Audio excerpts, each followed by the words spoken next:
Today's Catechesis, titled Wasteful Beauty. Beauty. Beauty in itself has no functional or practical purpose, but yet it's something that is good and beneficial to every human being. You may have heard me in homilies relatively recently, I think, talk about beauty as something that's a good way to draw people into the faith, because sometimes expressing God through goodness and truth can be a little bit jarring and people become defensive, whereas beauty draws us in. So why is beauty something that's important? Well, just think of your house. Why do you make your house beautiful? You know, why don't you just slap everything here and there, different colors, mix matching, that you don't put your couch in your bedroom so that you visit with your company in your bedroom? There's a beauty to your house. Why? At least I think, when you create beauty in your house, that's what makes a home, right? When we see somebody with a well laid out, decorated house, we say, it's homey here, right? When a house is sterile and functional, it doesn't feel like a home. Beauty has the ability to make it feel like a home. Could we build a purely functional house where I just have a bed to sleep, a stove to cook, and that's it? Sure. But we want a home. And so when it comes to our churches, the same thing can be true.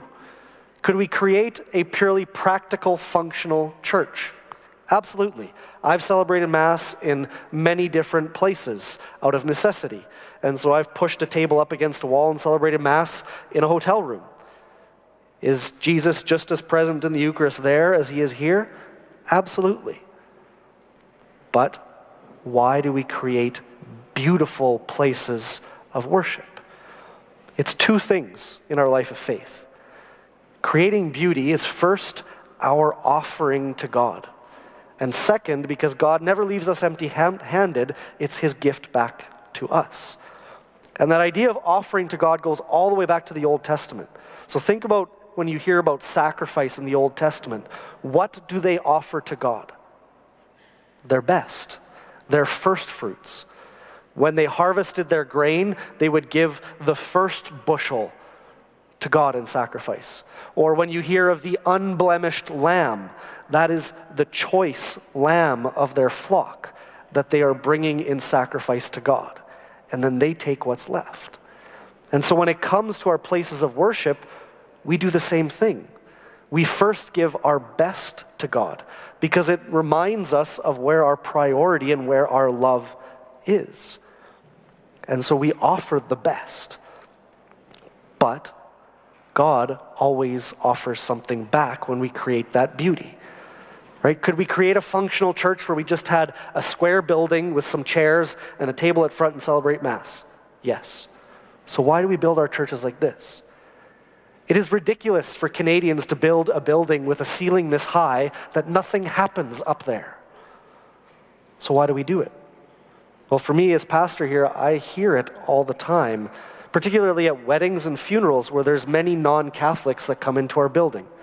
Two things almost always happen. They walk into the church and they go like this.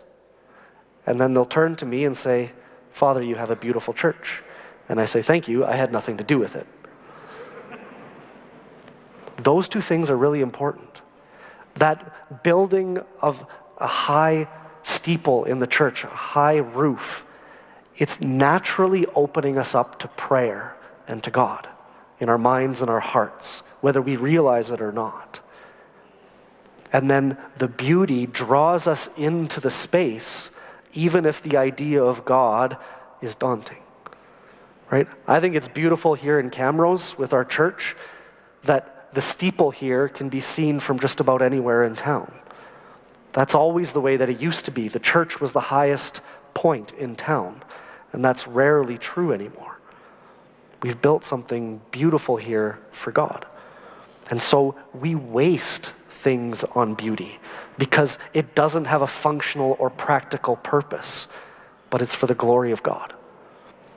So remember that in the space that we have here, we have wasted things for the glory of God. But then remember that through that gift, that sacrifice that we offer to God, he speaks back to us through that beauty, through the construction of the building, through the painted glass, through the golden vessels. The glory of God speaks back to us.